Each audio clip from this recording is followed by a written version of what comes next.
되었습니다. 처음 여기 홍천에 군목으로 오셨던 전문규 목사님이 이구삼 장로님과 이렇게 협의를 해서 오늘 이 자리에도 계시지만 우리 이정신 권사님을 비롯한 12명의 교인들이 우리 장로님의 가정에서 예배를 드리면서 우리 교회가 시작이 되었습니다.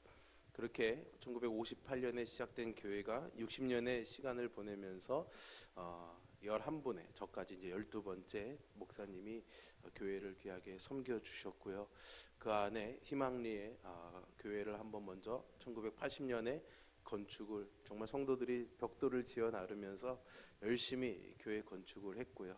또 다시 이곳 갈마공리에 우리 교회가 자리 잡고 건축해서 또 이곳에서 10년의 시간을 우리가 보내게 되었습니다. 특별히 교회를 섬겨왔던 많은 목사님들이 계시는데요. 오늘 그 8대 담임 목사님이셨던 김기천 목사님께서 오늘 예배 함께 하시고 또 오늘 오후 예배 때는 설교해 주십니다. 오래간만에 또 우리 목사님 뵙고 인사드리게 되는데요. 우리 목사님하고 사모님 오늘 멀리 양구에서 오셨어요. 연세가 많으신데도 한달음에 달려하셔서 너무 감사하고요. 그래도 기왕 이제 예배 오셨으니까 한번 인사해 주시면 우리 또 박수로 또 우리 목사님과 사모님 환영하도록 하겠습니다. 오후에는 우리 목사님 통해서 또 귀한 말씀의 은혜를 누렸으면 좋겠습니다. 60년의 시간이 결코 짧은 세월이 아니죠. 시간을 지나온 과거의 시간들을 살펴보는 것은 오늘의 우리를 발견하게 하는 시간이고요. 또 내일의 우리를 꿈꿔보게 하는 그런 시간이 아닐까 하는 그런 생각을 해보게 됩니다. 개인의 삶이나 또 공동체로서의 그런 교회의 역사나 이 모든 가운데 하나님이 함께 하셨음을 우리가 기억하면서 다시금 또 하나님이 이루어 가실 그런 새로운 또 교회를 꿈꾸는 그런 은혜가 오늘 예배하는 이 시간 저와 여러분에게 있기를 간절히 소망합니다. 오늘 찬양대가 찬양했던 것처럼 이스라엘 민족에도 그런 소망이 있었습니다. 그래서 비록 그들이 애굽 땅에 머물러 있었지만은 하나님이 과거에 자기들의 민족이 어떻게 시작이 되게 했는지 또 그 시작하실 때 자신들의 민족의 조상이었던 아브라함에게 하셨던 약속이 무엇인지를 기억하고 있었기 때문에 그 말씀을 따라서 결국 모세라는 지도자를 통해서 출애굽해서 광야로 나왔지요. 광야로 나온 이유는 하나님이 약속하신 곳에 가기 위함이었습니다. 즉 하나님의 약속 때문이었죠. 오늘 본문의 말씀은요, 그렇게 광야로 나왔던 이스라엘 백성들 그리고 그들을 이끌었던 모세가 이제 죽게 되고 그를 이어서 여호수아가 백성들을 이끌고 가나안 땅에 들어가고자 하는 내용의 시작입니다. 이 일은 단순히 그냥 이스라엘의 역사라고 말할 수는 없습니다. 여호수아가 이스라엘 백성들을 이끌고요, 아브라함에게 약속하셨던 하나님께서 약속하셨던 그 가나안 땅으로 들어간 것은 이 말씀을 읽는 오늘 우리들에게는 아주 중요한 영적인 원리를 드라마틱하게 보여주는 장면이다 이렇게 말할 수가 있죠. 대략적인 인원이 얼마큼이 된다라고 말할 수는 없겠지만 아마도 여호수아가 이스라엘 백성들과 함께 가나안에 들어가게 될 때에는 한 200만 명 정도에 되는 사람들이 들어갔으리라 그렇게 추측이 되고 있습니다. 여러분 그 수많은 사람들이 요단강을 그냥 걸어서 건너 들어가서 가나안 땅에 들어가는 그 장면이 얼마나 큰 장관을 이루었을까 한번 상상해 보시기를 바랍니다. 200만 명 그러니까는 숫자가 머리에 잘 안 들어오시죠? 우리 홍천 인구가요 작년 6월 기준으로 7만 명입니다. 7만 명인데 200만 명이면 거의 한 30배 가까이 되는 인원이거든요. 굉장히 많은 인원이죠. 그 인원들이 광야를 지나서 가나안 땅에 막 발을 들여놓는 장면이죠. 이것은 어떻게 보면 이스라엘 민족에게는 꿈이 이루어지는 그런 아주 멋진 장면이었을 것입니다. 그런데 그것이 그 과거의 사건에만 머물러지 있지 않고 오늘 우리의 삶에도 이루어지는 사건입니다. 무슨 사건입니까? 예수님께서 수많은 성도들을 이끌고 가나안 땅인 천국으로 들어가는 그 장면을 바로 이 여호수아의 장면이 우리에게 상징적으로 보여주고 있는 것이죠. 이름에 있어서도요, 이 여호수아와 예수라는 이름의 뜻은 같습니다. 여호와는 구원이시다라는 의미이지요. 단지 이제 구약의 언어와 신약의 언어가 다르기 때문에 불려지는 이름의 발음이 다를 뿐이었습니다. 즉 여호수아와 예수, 이것은 같은 이름이죠. 그러니까 이스라엘 백성들이 가나안 땅에 들어가기 위해서 여호수아라는 지도자가 필요했듯이 우리가 축복의 땅, 약속의 땅에 들어가기 위해서는 여호수아와 같은 예수 그리스도가 필요한 것이죠. 특히 3절을 보시기를 바랍니다. 내가 모세에게 말한 바와 같이 너희 발바닥으로 밟는 것은 모두 내가 너희에게 주었노니 라고 말씀하시죠. 이 말씀을 잘 읽어보면은 하나님이 이미 이스라엘 백성들에게 가나안 땅을 주셨음을 우리가 발견할 수 있게 됩니다.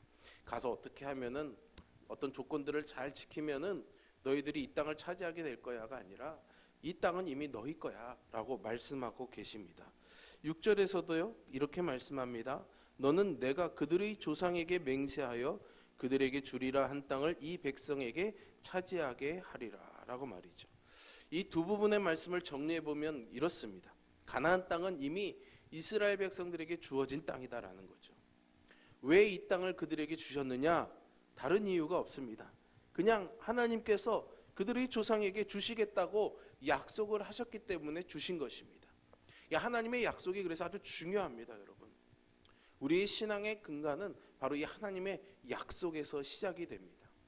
그래서 여러분 우리가 읽는 성경도 어떻게 되어 있습니까? 구약, 신약 이렇게 되어 있죠. 먹는 약이 아니라 약속의 약자인 것은 여러분들이 잘 아시겠죠. 이 성경 자체가 하나님의 약속이라는 겁니다. 그 하나님의 약속을 신뢰하고 따르는 것이 바로 신앙, 믿음이다라는 것이죠.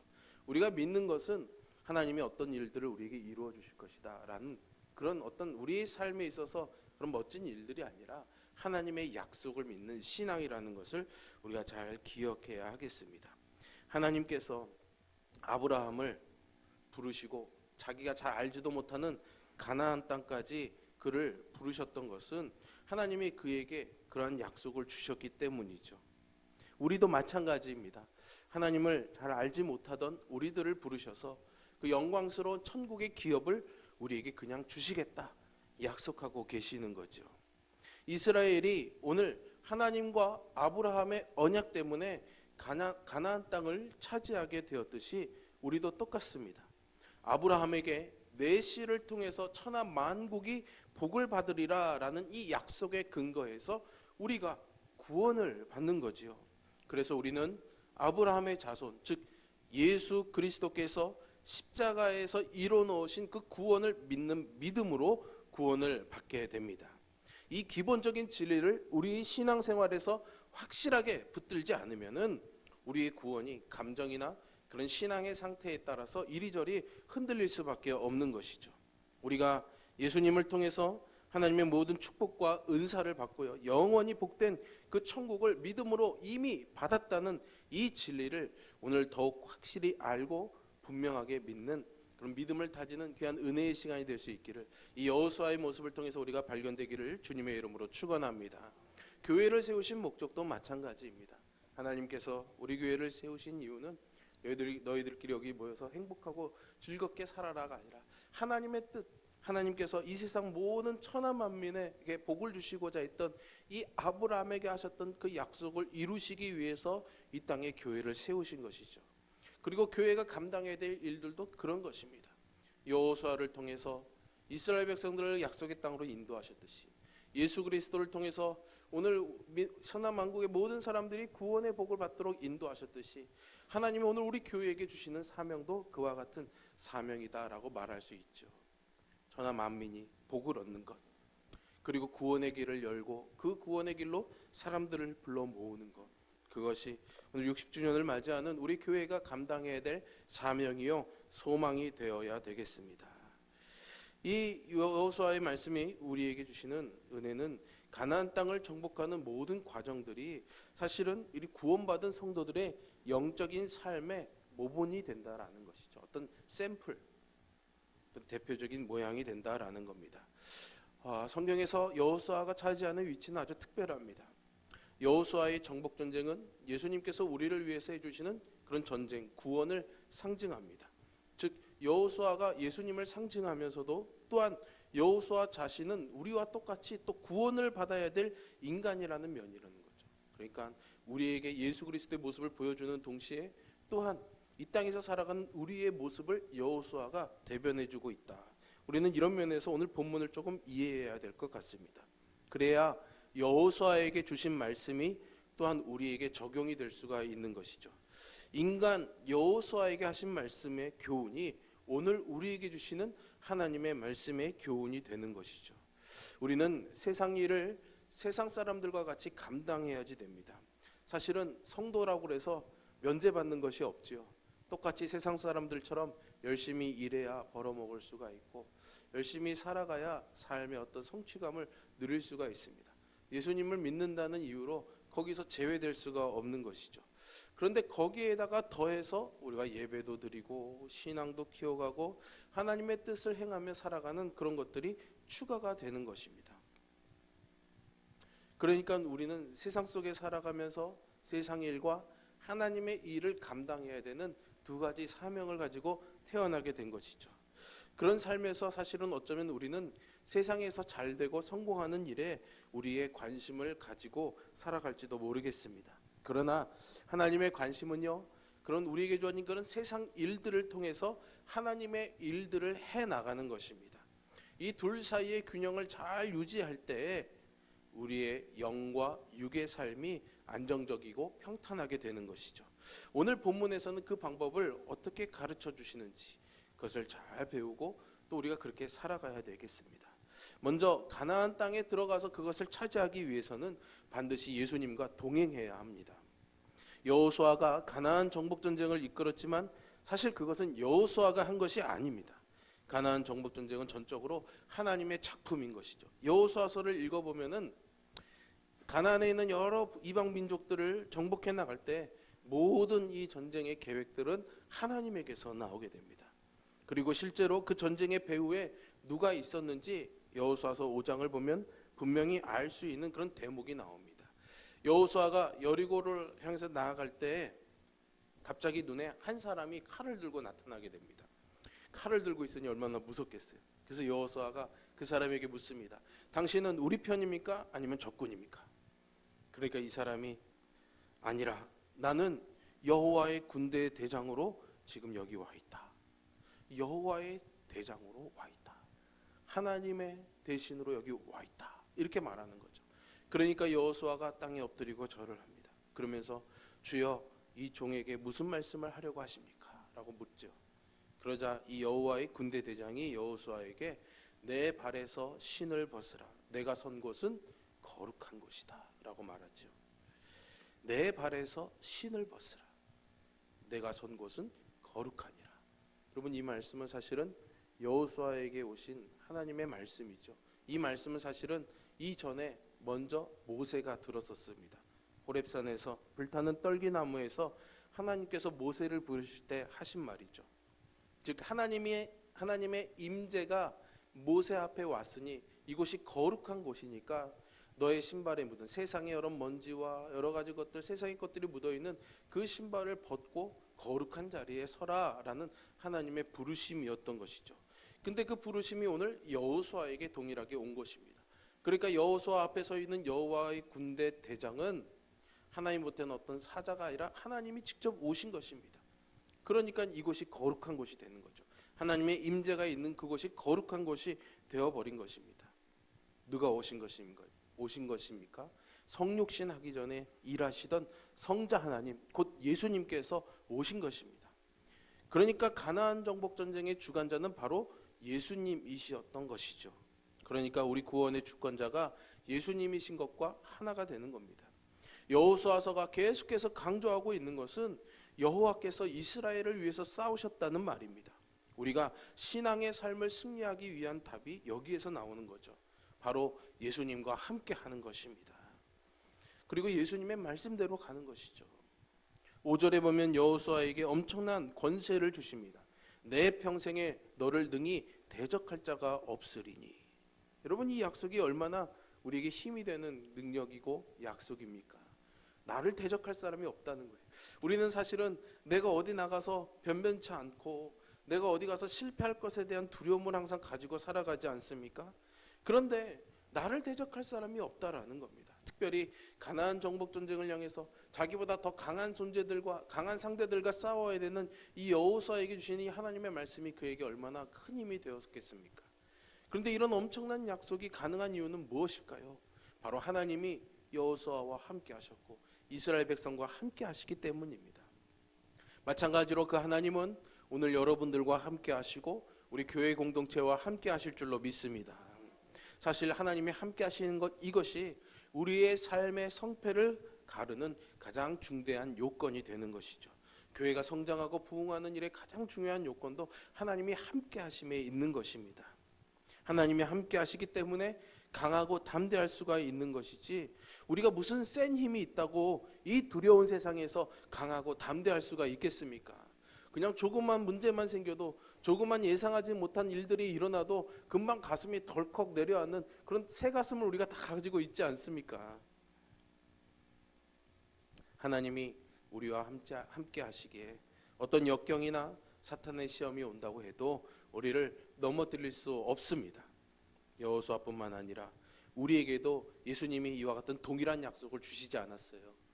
마태복음 28장 20절에서 뭐라고 말씀하십니까? 내가 세상 끝날까지 너희와 항상 함께 하겠다.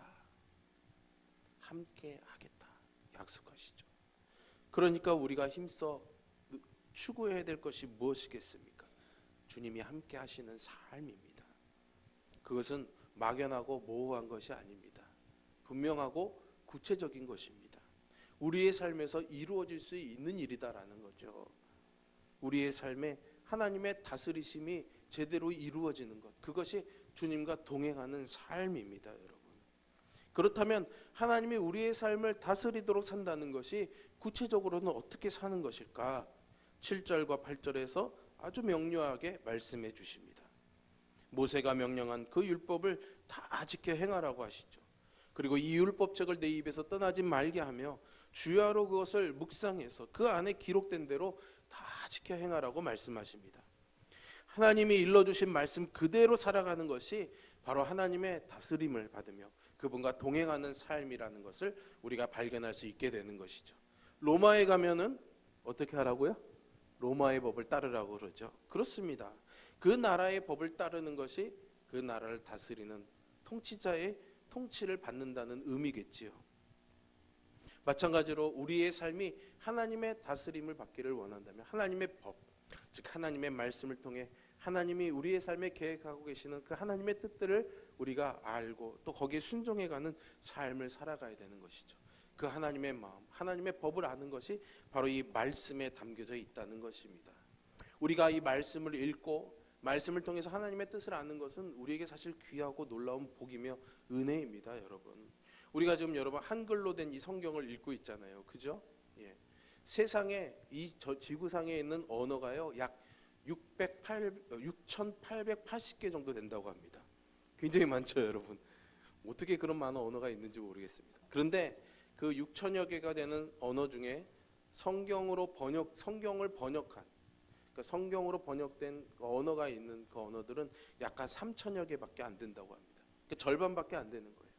물론 이제 숫자적인 면에서는 차이가 날 수 있을 것 같습니다. 뭐 어떤 언어는 사용하는 사람들이 많으니까요. 그러나 아직도 3천여 개의 언어를 가진 사람들은 자기 언어로 된, 자기 글로 된 성경을 볼 수 있는 가능성조차도 없는 거죠. 그런데 우리는 우리 글로 된 성경을 직접 보면서 하나님의 말씀을 들을 수 있으니 얼마나 이게 귀한 복이며 은혜입니까? 여러분, 귀한 이 은혜를 기억하시면서 말씀을 가까이 하는 저와 여러분이 되기를 간절히 소망합니다. 그래서 오늘 본문의 말씀에서도 성경을 입에서 떠나지 않도록 늘 읽으라고 말씀하지요. 그리고 주야로 묵상하라고 우리에게 권면하고 있습니다. 여러분, 이 묵상이라는 말, 이걸 우리가 잘 기억해야 되겠습니다. 그저 묵상이라는 것이 한가롭게 눈을 감고 그냥 사색에 잠겨있는 그런 것이 아닙니다. 사실 이 묵상하라라는 이 말의 본래의 이 원어적인 의미는 뭐냐면요, 배가 고프고 잠을 잘 이루지 못하는 짐승이 음식물을 아주 간절히 찾는 그런 것이 바로 이 묵상입니다. 그러니까 하나님의 말씀을 갈급해 하는 거죠. 이걸 먹지 않으면 나는 죽는다, 이걸 먹어야 나는 산다 라는 그런 간절함으로 말씀을 가까이 하는 것입니다. 그리고 이 말씀을 지키면서 살아야 되는 것이죠. 여러분들의 가슴에 한번 손을 얹고 생각해 보십시오. 우리는 얼마나 하나님의 말씀을 이렇게 대하며 살아왔는지 말입니다. 듣고 그냥 은혜가 되면은 좋으면은 그냥 받아들이지만 또 그대로 살아내가는 것들은 되게 어렵지 않습니까? 지난 가을에 우리가 말씀 사경회로 말씀의 은혜를 많이 받았습니다. 여러분들이 거기에 도전받은 것들이 있을 겁니다. 지난 주간에도 또 우리가 강단에서 이렇게 말씀이 선포되어짐으로 은혜를 받았습니다. 그런데 여러분 생각해 보십시오. 내가 그 말씀대로 과연 얼마큼 살아왔는가라는 것이죠. 말씀을 읽었다 해도, 은혜를 받았다고 해도 그 말씀을 덮은 다음에는 여전히 우리는 내 습관과 또 세상에 살아가는 방식을 따라서 그렇게 우리가 살아가고 있지는 않습니까? 사실은 그렇기 때문에 우리의 길이 평탄하지 않고 형통하지 않은 것이죠. 왜냐하면 오늘 본문에서 말씀을 묵상하고 지켜 행하면은 내 길이 평탄하게 될 것이다, 내가 형통하리라, 이렇게 말씀하고 계시니까요. 여호수아가 가서 차지해야 될 땅은 결코 호락호락한 땅이 아니었습니다. 군사적으로 잘 훈련되어 있지 않은 이스라엘 백성들을 이끌고 가나안의 7 족속을 상대로 전쟁을 벌인다는 것은 생각만 해도 아주 등에서 식은땀이 흐르는 일입니다. 동네 조기축구 회원들 데리고 가서 국가대표팀이랑 싸워서 이기겠다는 마음을 갖는 거죠. 이게 얼마나 어려운 일이겠습니까? 그렇기 때문에 가나안 정복 전쟁을 앞둔 이스라엘 백성들에게 전쟁은 자기들의 힘으로 하는 것이 아닙니다. 그러기에 하나님께서도 어떻게 싸우면 이길까를 연구하는 것이 아니라 하나님의 말씀을 연구하고 말씀을 지키라고 말씀하고 계시는 거죠. 그럴 때 하나님께서 일하시고 우리의 행할 길을 밝히 깨닫게 해주실 것이기 때문입니다. 5장에서 여호수아서 5장에 보시면 여호수아가 본격적인 전쟁을 앞두고 이스라엘 백성들에게, 남자들에게 할례를 행하게 합니다. 할례는 하나님의 백성으로서 하나님과 약속의 증표로서 삼는 그런 행위입니다. 육체의 어려운 일을 당하게 되죠. 그런데 전쟁을 앞두고 남자들이 이 할례를 하게 한다는 건 사실은 상식적인 생각으로 봤을 때는 전쟁을 포기하는 겁니다. 다 이 할례를 하고 그냥 사람들이 2, 3일간 몸져 누워서 움직이지도 못하고 있을 때 가나안 족속들이 습격해 오면 어떻게 됩니까? 그냥 그 자리에서 아무런 대항도 못하고 죽을 수밖에 없는 거죠. 그렇지만 여호수아는 그런 상식적인 생각에서 이로운 것을 선택하는 것보다는 하나님의 말씀대로 먼저 하는 것이 자신들의 하나님 안에서 승리할 수 있는 비결이라는 것을 알고 있었습니다. 그래서 순종했을 때 하나님이 싸워 이길 방법을 가르쳐 주시죠. 그래서 여리고성을 침묵하며 돌무로 인해서 여리고성이 무너지게 됩니다. 말씀대로 지켜서 행하면 하나님이 그들의 삶을 이끌어 주시고 승리하게 해주시는 줄 이 사건을 통해서 우리에게 보여주고 있는 것이죠. 그러니까 성경의 말씀을 우리에게서 떠나지 않도록 꾸준히 읽고 그 말씀대로 지켜 행하는 것이 형통한 삶이 되는 줄 알고 그대로 사시는 저와 여러분이 되기를 주님의 이름으로 축원합니다. 그러면 형통한 삶이 뭡니까? 오늘 본문을 보면 7절과 8절에 형통하리라라는 말이 2번이나 나옵니다. 우리는 먼저 이 본문의 형통이라는 말의 의미를 잘 이해해야 합니다. 우리는 그냥 세상적으로 잘 되는 것이 형통이라고 생각합니다. 내가 계획했던 일들이 술술술술 잘 풀려나가는 것들이죠. 그런데 성경에는 이런 세상적인 형통과 하나님의 형통이 다른 언어로 표현되고 있습니다. 오늘 본문에 나오는 형통은 바로 하나님 안에서의 형통이지요. 그걸 구별하지 못하면 나는 열심히 하나님을 믿는데 왜 내 삶은 이렇게 어려운 일들이 생기지라는 이런 의구심에 빠지게 될 수밖에 없습니다. 여러분, 요셉이 하나님이 꿈을 주신 사람이었습니다. 그리고 아버지의 사랑도 많이 받는 아이였습니다. 그런데 그 요셉의 인생이 어땠습니까? 굉장히 어려움을 많이 당했습니다. 형들의 미움을 받아서 다른 나라에 노예로 팔려가게 됩니다. 그 노예 생활을 열심히 해서 좀 어느 정도 인정도 받고 살만해지니까 억울한 누명을 쓰고 또 감옥에 가게 됩니다. 그런데요, 성경은 참 신기하게도 그렇게 점점 삶이 우리가 생각하는 성공과는 전혀 다른 반대 방향으로 가고 있는 이 요셉에게 하나님이 그와 함께 하셨으므로 그가 형통했더라라고 계속해서 그 삶의 중요한 순간마다 그의 삶을 표현하고 있습니다. 왜 그렇습니까? 하나님 없는 성공은 형통이 아니다라는 거죠. 삶의 형편이 어떠하든지 간에 하나님의 인도 안에 있으면 그 상황이 바로 형통이라는 것입니다. 우리가 하나님의 말씀을 믿고 순종할 때 우리의 삶은 점점 더 형통하고 더 형통하게 됨을 믿으시기를 바랍니다. 본문에서 7절과 8절에 형통이라는 말이 2번 나온다고 말씀드렸는데요. 8절의 형통은 지금 그런 하나님이 함께 하시니까 내 삶에 이루어지는 형통입니다. 근데 7절은 조금 다른 의미입니다. 7절은 지혜롭게 행한다라는 그런 의미입니다. 그러니까 하나님의 말씀을 다 지켜 행해서 우로나 좌로나 치우치지 아니하면 어디로 가든지 지혜롭게 행하게 될 것이다, 이런 의미인 것이죠.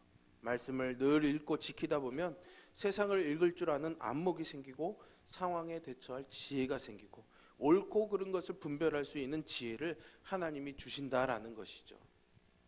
우리가 말씀을 잘 읽고 따름으로 이렇게 큰 지혜를 받아서 삶을 능력 있게 경영하는 저와 여러분이 되기를 주님의 이름으로 축복합니다. 여호수아는 지금 두려워하고 있습니다. 염려하고 있습니다. 그러니까 하나님이 계속해서 그에게 두려워하지 말라고, 강하고 담대하라고, 내가 너와 함께 하겠다라고 거듭해서 확인해주고 있는 것 아니겠습니까? 그런데 여러분, 여호수아가 이렇게 겁이 많은 사람입니까? 그렇지 않습니다. 여호수아는 용기 있는 사람이었습니다. 40년 전에 12명의 정탐꾼과 함께 가데스바네에 들어가서 나왔을 때 10명의 정탐꾼들은 겁을 먹었습니다. 두려워했습니다. 우린 저희 가면 다 죽는다. 그런데 오직 여호수아와 갈렙만이 저들은 우리의 밥이다 라고 말했죠. 눈에 보이는 대로 말하지 않고 믿음으로 보는 것에 대해서 말했던 것입니다. 어떻게 보면은 백성들을 사지로 몰아갈 수 있는 상황인데도 용기 있게 저 사람들은 우리의 밥입니다 라고 말했던 용기 있는 사람이죠. 그런데 왜 오늘 이 여호수아에 와가지고는 그가 두려워하는 모습을 우리가 보게 됩니까? 그가 마음이 많이 약해져 있는데 이게 나이를 먹어서 그렇습니까? 그래서가 아닙니다. 40년 전과 지금 여호수아는 다른 처지에 있죠. 40년 전에는 모세라는 지도자가 있었습니다. 그 지도자를 따라가서 열심히 일만 하면 되는 거였죠. 그런데 여호수아는 이제 그 모세가 아닌 자기가 지도자의 입장에 서게 되었죠. 책임을 지고 앞장서서 나가야 되는 사람이 되었던 것입니다. 여러분, 그것이 얼마나 큰 어려움과 떨림이겠습니까? 누군가 힘도 있고 믿을 만한 사람이 길을 가르쳐주고 끌어주면 그대로 되지만 그 책임이 나에게 주어진다면 나에게 큰 두려움이 되겠죠. 이 앞장선자의 두려운 마음을 아신 하나님이 오늘 여호수아에게 절대로 너를 떠나지도 않고 버리지도 않겠다라고 용기를 주고 계십니다. 우리는 어떻습니까? 우리도 그렇죠. 부모로서, 또 어떤 일을 책임지고 있는 사람으로서 다른 이들의 삶의 짐을 져야지 되고요. 아니면 각자의 삶을 스스로 책임져야 될 우리에게도 주님이 함께 하시겠다라고 약속하고 계십니다. 새해를 한 해를 시작하는 이 첫 시작에 또 교회의 역사가 또 60년이라는 한 텀을 마무리하고 또 다른 또 미래를 내다보는 이 시점에 우리가 기대되는 일들도 있겠지만은요, 또 우리 일상에는 여전히 늘 어려움이라는 것이 또 있다는 것을 우리는 잘 알고 있습니다. 그래서 우리가 지고 가야 될 짐과 삶의 무게들, 그런 책임들을 생각한다면은 과연 잘 해낼 수 있을까? 그런 염려와 걱정이 앞설 수밖에 없겠지요. 그러나 여러분, 우리의 삶은 곧 하나님의 삶이기도 합니다. 우리의 자신을 끊임없이 하나님께 맞추어 가야지 됩니다. 예수님이 우리와 함께 하실 때에 우리를 이길 대적은 없습니다. 그래서 오늘 주신 말씀대로 하나님의 말씀을 가까이 하고 그대로 지키며 살아간다면은 우리가 감당해야 될 모든 일들을 하나님이 함께 하심으로 형통으로 인도해 주실 줄로 믿습니다. 오늘 이 소망이 여러분들과 우리 교회 안에 풍성히 넘치기를 주님의 이름으로 축원합니다.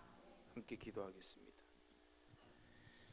살아계신 아버지 하나님, 오늘 우리에게 주신 귀한 말씀의 은혜를 기억하며 하나님의 말씀을 붙잡고 용기 있게 믿음의 발걸음을 내딛는 우리가 되기를 원합니다.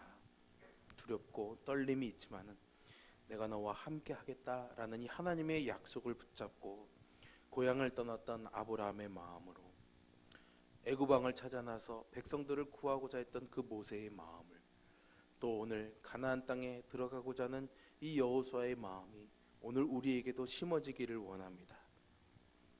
여전히 우리의 삶에는 두렵고 떨리는 일들이 많고 우리 교회에 또 여러 가지 불안하고 어려운 일들도 있지만 하나님이 함께 하신다는 이 믿음이 우리에게 가나안이라는 복이 되기를 소망하고 형통이라는 하나님의 인도하심이 되게 함께하여 주시옵소서. 예수님의 이름으로 기도합니다.